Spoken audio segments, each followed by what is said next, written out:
a hablar de qué es un contrato colectivo de trabajo y cuál es su importancia en estos momentos con la reforma que la reforma que hubo en 2021 en el nuevo modelo de trabajo. Y eso cómo nos pone en una coyuntura importante para decidir legitimar o no el contrato colectivo de trabajo que tenemos pues actualmente en la UNAM, ¿no?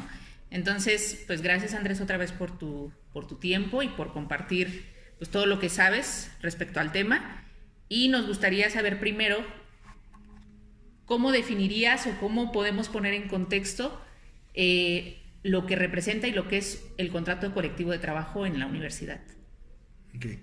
Bueno, de manera general, el contrato colectivo de trabajo es un instrumento de los trabajadores para proteger sus derechos, digamos, de manera particular, ¿sí? O sea, los derechos de los trabajadores, en el caso de México, están consagrados en el artículo 123 constitucional y las reglas generales de cómo hacer uso de esos derechos están legisladas en la Ley Federal del Trabajo. Ahora, el contrato colectivo de trabajo lo que hace es que a petición de los trabajadores de una determinada empresa o institución, ¿sí?, demande la forma concreta en cómo se deben aplicar esos derechos, ¿sí?, de forma favorable, por supuesto, a los trabajadores. Y por lo tanto, es normalmente el sindicato el que propone un contrato colectivo de trabajo. O sea, este derecho existe en México, hay que decirlo, a partir de la Constitución de 1917. O sea, es un derecho que se ganó con la Revolución Mexicana. Antes no existía ese derecho. En la época porfirista, no solo en México, sino en casi todos los países, prácticamente no existía ese derecho. Eso empieza a cambiar en México desde la Revolución Mexicana y después empieza a cambiar, digamos, en el mundo después de la Revolución Rusa, ¿no? O sea, como que empieza a haber más presión en los países capitalistas de aceptar que los trabajadores son un ente colectivo que tiene derechos colectivamente, porque la lógica liberal burguesa solo admite el derecho como una cuestión individual, personal, ¿no? Y por lo tanto da por válido que si hay un contrato personal ya no hay nada más que regular, ¿no? Eso es lo que irónicamente a estas alturas, más de 100 años después, la UNAM sigue reivindicando como la forma idónea. O sea, la negociación individual de las condiciones de trabajo, en donde negocia una patronal fuerte contra un trabajador aislado, con deudas, con todas las desventajas, y donde te ponen la espada de Damocles encima y te dicen, ¿te parece o no tu contrato? Y si no te parece, pues contrata a otra persona. Entonces, el contrato colectivo de trabajo reconoce que la producción, cuando hablamos de producción como tal, o en este caso, las funciones sustantivas de la universidad, no se hacen por una persona en lo individual, sino por un grupo de trabajadores armonizados, digamos, en su trabajo. O sea, en este caso, la formación de los estudiantes de la UNAM no es resultado de la acción individual de un profesor, sino de la acción articulada de trabajadores y profesores, y demás, ¿no? Entonces, tiene que haber algo que proteja de manera colectiva a esos trabajadores, ¿sí?, que les permita negociar con la parte patronal, ya no en posición de desventaja, sino en una cierta posición de equilibrio de fuerza. O sea, que hay se habla de eso, ¿no?, de un equilibrio entre las fuerzas del capital y las fuerzas del trabajo, ¿no?, entre la parte patronal y entre la parte laboral. Y en ese caso, pues, obviamente la legislación no va a permitir, mucho menos en un país como México, en ningún país capitalista, que los trabajadores tengan el poder, ¿no? O sea, en realidad el contrato colectivo de trabajo no le permite a los trabajadores tener el poder de la producción y las decisiones de la empresa o de la institución. Solamente le permiten negociar colectivamente las condiciones en las cuales va a trabajar, ¿sí? Y esto implica no solo temas de salarios, sino, por ejemplo, temas de seguridad e higiene, ¿no? O sea, si yo voy a trabajar con electricidad, por lo menos necesito cierto equipo de seguridad, por lo menos necesito que me garantices esto y esto. Ahí es donde justamente los contratos colectivos tienen mucha importancia, porque ya, por ejemplo, hay unos trabajadores electricistas saben qué se necesita para ejercer su trabajo con seguridad, ¿no? Que a veces, si la ley regulara todos los detalles, sería una ley inmensa y a veces podría ser impráctica. Entonces, ¿qué hacen los contratos colectivos de trabajo? Decir, a ver, mi trabajo se trata de esto, yo necesito estas condiciones. Tú me estás poniendo, a lo mejor tu patronal me dices, tú métele las manos a los cables así, ¿no? Total, si te mueres, pues yo mañana contrato otro. Que es lo que el derecho sin contrato colectivo permite, ¿no? O sea, el que el trabajador asuma todos los riesgos profesionales. En este caso, ¿qué hace? Un grupo de trabajadores puede decir, a ver, sí voy a hacer mi trabajo, pero yo necesito ciertas condiciones, ¿sí? O sea, necesito que tú te comprometas a que el equipo que se va a contratar es el adecuado, ¿no? O sea, por ejemplo, el equipo de seguridad, o los cables son los adecuados. A mí no me exijas, por ejemplo, resultados cuando tú me estás dando cables que son inadecuados para el tipo de tensión que se va a manejar. O eso, ¿no? O sea, no me pidas que limpie un lugar y no me des ni siquiera una cubeta y cloro para limpiarlo, ¿no? O sea, no me digas límpialo y no me des nada. Que son las prácticas abusivas laborales que son muy comunes, ¿no? En las empresas donde los trabajadores no están protegidos por un contrato colectivo o hay un sindicato charro o blanco, a veces encontramos trabajadores, por ejemplo, que tienen que comprar sus trapeadores o que tienen que comprar sus guantes para hacer trabajos de electricidad o que están expuestos a manejar equipo que en realidad no tienen la capacitación para manejarlo o hacerlo con las manos. Por ejemplo, en el caso de los trabajadores agrícolas es muy común que los ponen a trabajar tratando con sustancias tóxicas sin equipo adecuado, sin un instructivo. A veces el mismo, por ejemplo, agrotóxico dice no se use con las manos y a ti te dan las instrucciones de que lo hagas así, ¿no? Ese son el tipo de cosas que pasan. Sí. En este caso, pues obviamente el ser docente implica ciertas características que tienen que ser platicadas con los trabajadores para que haya esa posibilidad, pues, de regular adecuadamente, no de UNAM contra tu profesor de asignatura con 3 horas, sino de UNAM negocia con un sindicato que represente a los trabajadores y pongámonos de acuerdo en cuáles son las condiciones en que se puede realizar bien este trabajo.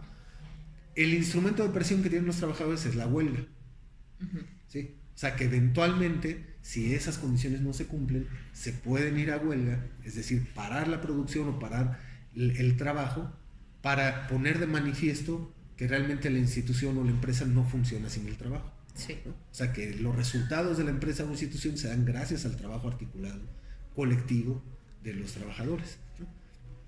Y bueno, eso es de lo que se trata un contrato colectivo, ¿no? De que haya una negociación paritaria equilibrada entre los factores de la producción, o sea, entre la patronal y los trabajadores, para establecer reglas de común acuerdo de funcionamiento de ese trabajo, pues.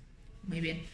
Entonces, ahora que sabemos los fines o los objetivos que tiene el contrato colectivo, en el caso de la UNAM, pues la parte que ha sido, que ostenta o que tiene bajo su resguardo ese contrato colectivo, pues sabemos que es el APA-UNAM.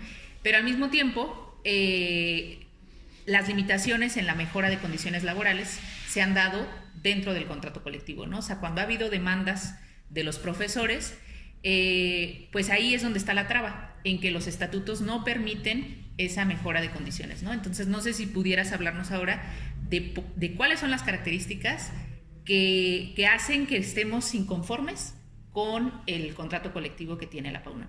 Sí, bueno, históricamente hay 2 formas de evitar que los sindicatos cumplan con su función histórica, ¿no?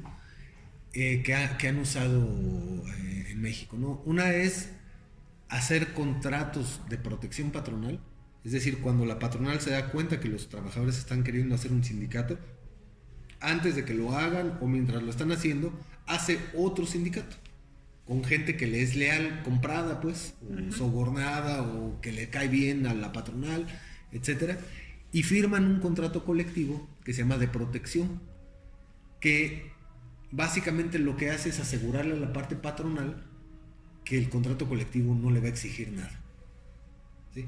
En el mejor de los casos de estos contratos colectivos de protección, el contrato colectivo de protección se limita a repetir lo mismo que ya dice la Ley Federal del Trabajo, O sea, presentar como logro de contrato colectivo lo que en realidad ya está de por sí en la ley.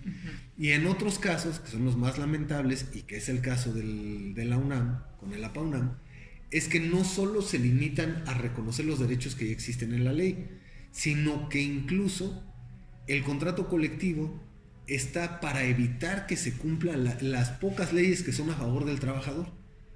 O sea, que en lugar de ser un instrumento para que el trabajador amplíe sus derechos, lo convierte la patronal a través de un sindicato blanco o sindicato de protección en un instrumento para evitar que se cumplan los derechos laborales. El otro instrumento histórico pues es el sindicato charro, que ya hemos hablado de eso, ¿no? O sea, que son sindicatos que el Estado, anteriormente principalmente el PRI, corrompía, ¿no? Sobornando a algunos líderes y demás para pues negociar a espaldas de los trabajadores, negociar privilegios para los líderes, y al final tienen una función muy parecida. O sea, más que proteger a los trabajadores, protegen a los patrones. Y nada más que, por ejemplo, los sindicatos charros a veces mantienen una cierta retórica obrera, ¿no? O sea, simbología, alzan el puño, dicen, hablan de los trabajadores, y es pura falsedad. Pero los sindicatos blancos no, ni siquiera eso hacen. O sea, los sindicatos blancos abiertamente defienden a la patronal.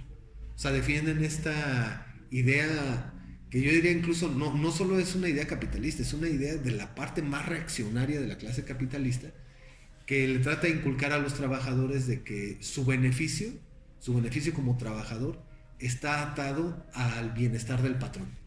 Entonces, que el trabajador no tiene que pelear contra el patrón, sino ayudarle al patrón a ser más productivo, porque a la larga eso se va a traducir en un beneficio de los trabajadores. Ese es el caso de la UNAM. Sí. En la UNAM había un sindicato, se hizo una huelga histórica, digamos, donde se hizo el primer contrato colectivo, y entonces la rectoría, en ese entonces dirigida por Guillermo Soberón, empezó a promover las asociaciones autónomas del personal académico de la UNAM, entre sus secuaces, digamos, ¿no? Entre sus secuaces, sobre todo del personal académico más privilegiado y demás, bajo el rollo de que la UNAM no era una fábrica y que por lo tanto aquí no debería haber ese tipo de asuntos, que esta es una institución académica, que meternos en una lógica laboral es corromper la esencia académica de la UNAM, y entonces hacen la ZAPA-UNAM, ya luego conformada como la APA-UNAM, para proteger a la UNAM de los sindicatos. O sea, para proteger a la patronal de los trabajadores. En este caso, recubierto de todo este halo, ¿no? De místico, de que la UNAM, ¿no? Es pura en sí misma, ¿no? Que la UNAM está en beneficio, en sí misma es buena para el pueblo mexicano, que la UNAM se reconocen los méritos de los académicos más notables y no, digamos, derechos laborales que son para otro tipo de gente. Entonces, esa retórica obviamente le vino muy bien a los directivos, a la gente más privilegiada, a la casta dorada de la UNAM, y desafortunadamente también le vino bien a aquellos profesores que, por refrendar su estatus de que son profesores y no trabajadores cualquiera, o sea, refrendar como ese estatus de que no son igual que la perrada, ¿no? Que están por encima del resto, que se ofenden de que lo compares con un albañil o que lo compares con un electricista, y dicen, por favor, yo soy un profesor, un catedrático, ¿no? O sea, les vino bien a esos, ¿no? Y lograron en el 80 ganar la titularidad del contrato colectivo académico. O sea, dividieron el contrato colectivo de trabajo de la UNAM en uno académico y otro para los administrativos. La APA-UNAM, la Asociación Autónoma del Personal Académico, se quedó con el contrato colectivo académico, ¿no? Y el STUNAM con el otro contrato colectivo.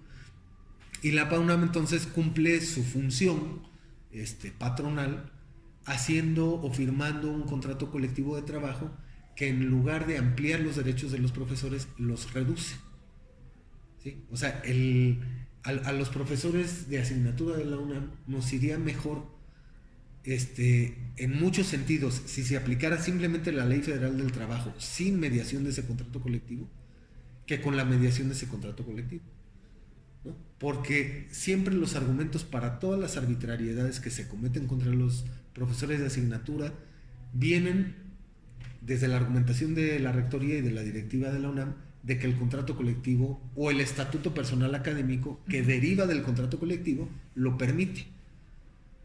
O sea, ahí el punto fundamental es la continuidad del trabajo. La Ley Federal del Trabajo dice que todo trabajo que por naturaleza, en general los trabajos son indeterminados, sobre todo si la materia de trabajo subsiste. Y tiene que haber una justificación muy, muy específica para reconocer la temporalidad de cualquier contrato de trabajo. Y sobre todo dice que si ya hay un mes y más, prácticamente el trabajo es continuo. O en otros casos, si ya son 6 meses y un día, prácticamente es indiscutible que el trabajo es continuo. Sí, ya, ¿no? sí. Pero ahí en la PAUNAM con la rectoría pactaron que en la UNAM sí se vale que los contratos sean discontinuos. O sea, la ley no lo permite, pero el contrato colectivo de la PAUNAM sí lo permite. Que a los profesores de asignatura, aunque llevemos 5, 10, 20 o 15 años dando clases de manera continua, se considere que es temporal.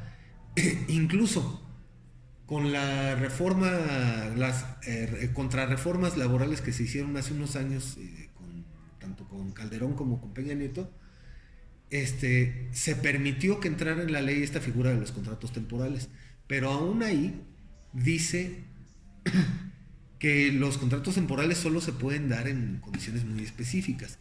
Dice cuando la naturaleza del trabajo es temporal. ¿A qué se refiere la ley cuando habla de eso? Por ejemplo, a la construcción de un edificio, que lógicamente tiene una temporalidad. O sea, por ejemplo, un edificio que se construye en 5 meses y la labor era construirlo, pues obviamente se extingue la materia de trabajo, ya no hay materia de trabajo, ¿sí? Pero en el caso de las instituciones de educación, pues no es así. De hecho, la proyección tiene que ser a aumentar, a crecer, a recibir más estudiantes. Entonces no hay nada que justifique que nuestro trabajo es temporal. Ahí lo han validado la SAPAUNAM y la rectoría, poniendo una figura que en el EPA, en el Estatuto del Personal Académico, que dice profesor interino. La mayoría de los profes de asignatura ahorita tienen el nombramiento de profesor interino de asignatura a nivel A. ¿Sí? Pero se supone que el interinato solo tiene validez cuando se convoca como tal. Es decir, un interinato es cuando alguien tiene esa plaza, tiene un puesto de trabajo fijo y tiene un año sabático o por motivos de enfermedad o cosas por el estilo, no puede cubrir ese trabajo y entonces se convoca a un interinato. ¿Sí? O sea, este año que el profesor titular no se puede presentar, se convoca a alguien que pueda hacer su trabajo durante un año. Pero en todo caso, por ejemplo, si es un profesor de tiempo completo, las funciones que tiene que hacer el interino es las de un tiempo completo. Tiene que hacer todo. Y en todo caso, un interinato de un profesor de asignatura solo sería válido si estuviera cubriendo el puesto definitivo de otro profesor de asignatura. Pero yo te puedo asegurar que más del 95% de los casos no tiene nada que ver con eso, sino que se abusa de esa figura del interinato cuando no tiene las características de un interinato en nuestro trabajo. O sea, no estamos supliendo a nadie. ¿Sí? Yo, por ejemplo, entré a la ENES desde el primer momento, pues, que abrió sus puertas. ¿A quién iba a estar cubriendo? A nadie. O sea, lógicamente, sí, es continuo nuestro trabajo. Pero el problema es que en la PAUNAM valida esas cuestiones, ¿no? O sea, haciendo su uso de sindicato titular, valida que ese es un funcionamiento correcto del contrato colectivo.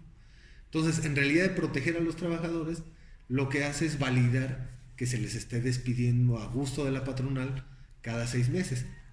Lo cual, dicho sea de paso, pues hace menos que pírricas todas las demás cosas, beneficios, entre comillas, que tiene el contrato colectivo. Que si un bono de despensa, que si cosas por el estilo, pero que si te corren, ¿de qué te sirve un bono de despensa que no te van a dar? ¿No? O sea, y que además mañosamente incluyen un montón de rubros para no integrarlos al salario y que reclamarlos sea todo un laberinto, pues.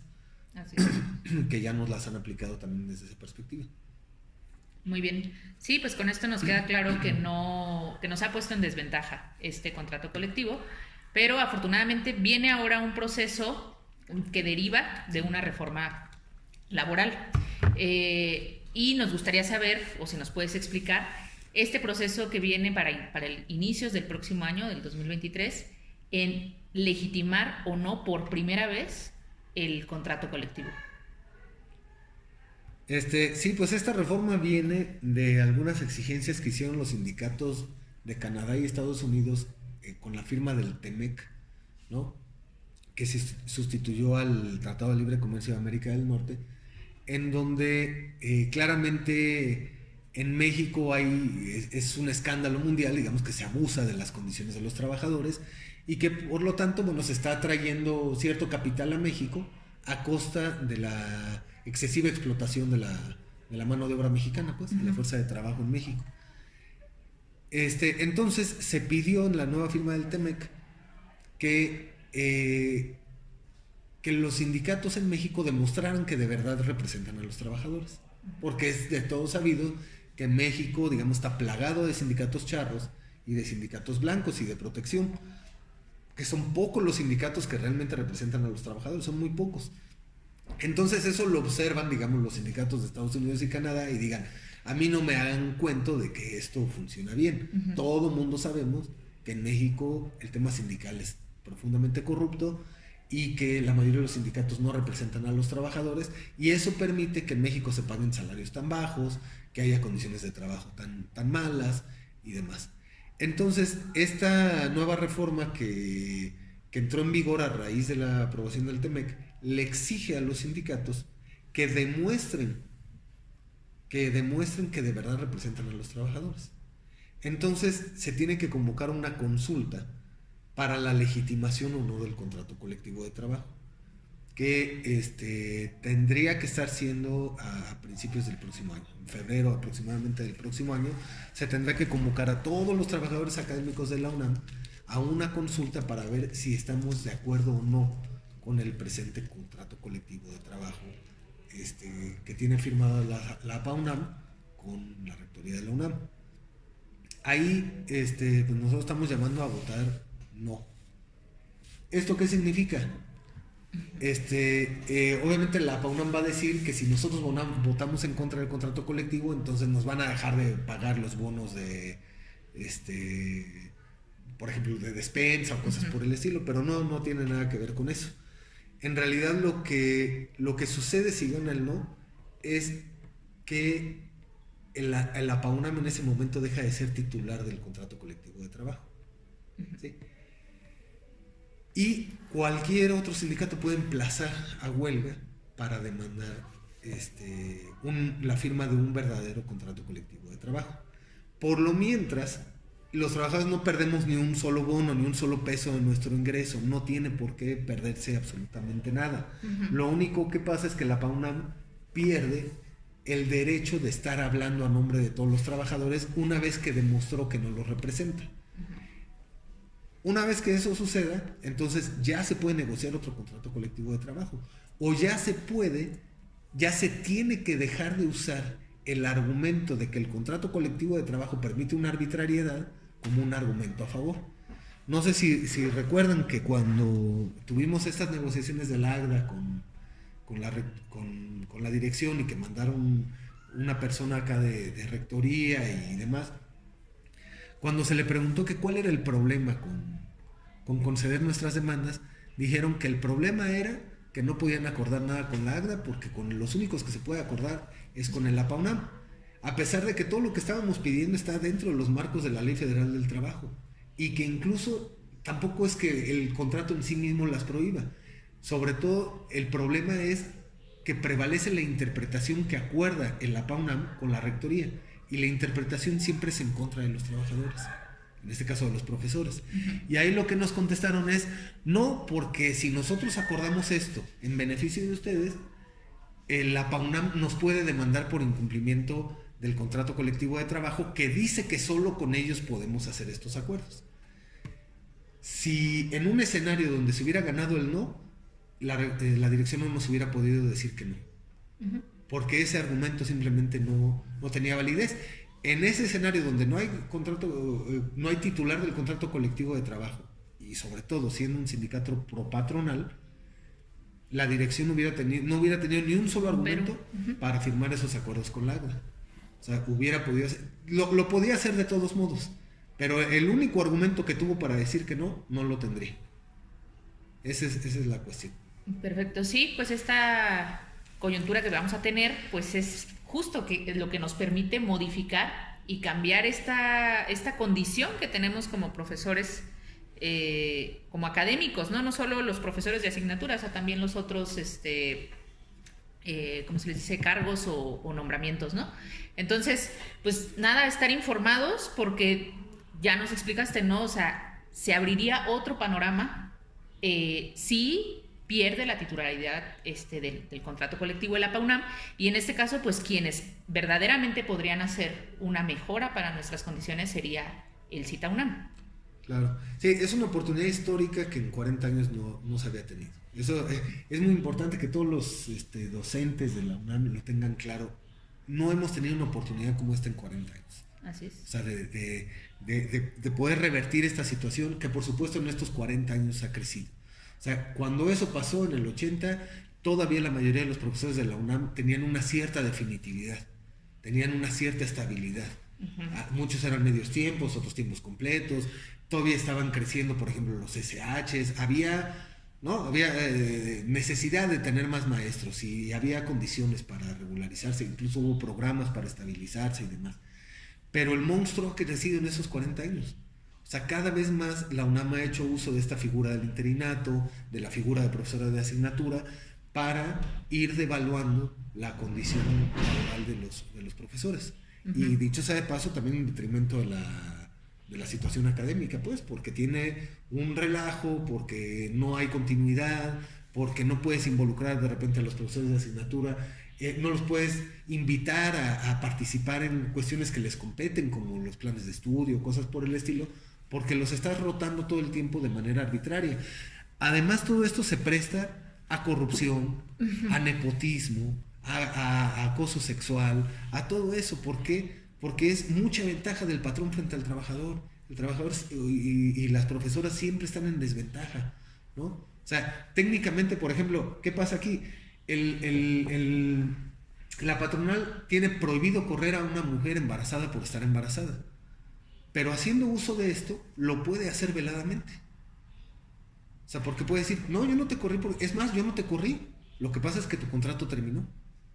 Entonces, si tú dices, oye, no es posible, me corrieron por estar embarazada, ellos van a decir, no, yo nunca te corrí. Simplemente las necesidades académicas cambiaron y resulta que ahora no fuiste tan necesaria. Entonces, ¿quién queda más vulnerable? Obviamente quedan más vulnerables las mujeres, quedan más vulnerables los profesores, digamos, del campo, de los pueblos indígenas, los más pobres, ¿no? O sea, siempre son los que al final terminan padeciendo más estas condiciones injustas de trabajo. Y esta oportunidad es histórica para revertir esa situación, para dignificar nuestro trabajo.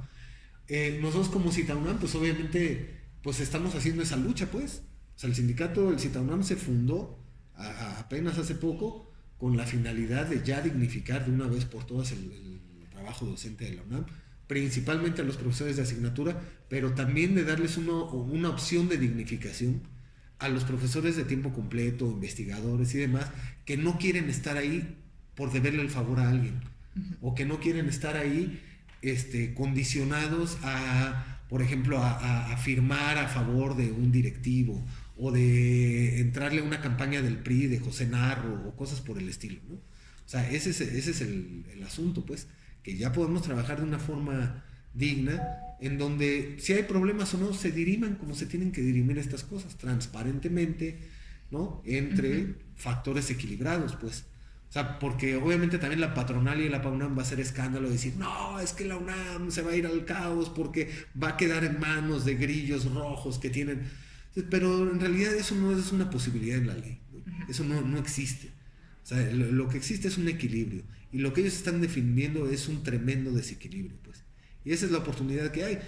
En este momento, pues creo que solamente el CITAUNAM se está planteando a nivel general cambiar esas condiciones, está proponiendo un nuevo contrato colectivo de trabajo, está proponiendo basificar prácticamente a los profesores de asignatura y pues esa es la ruta que tenemos que seguir. A lo mejor hay quienes piensan que deberíamos hacer otra cosa, pero la verdad es que no hay como escenarios ni actores claros para ello. Y esa difuminación, eso de que cada quien esté por su lado y eso, pues ha favorecido también históricamente a la PAUNAM.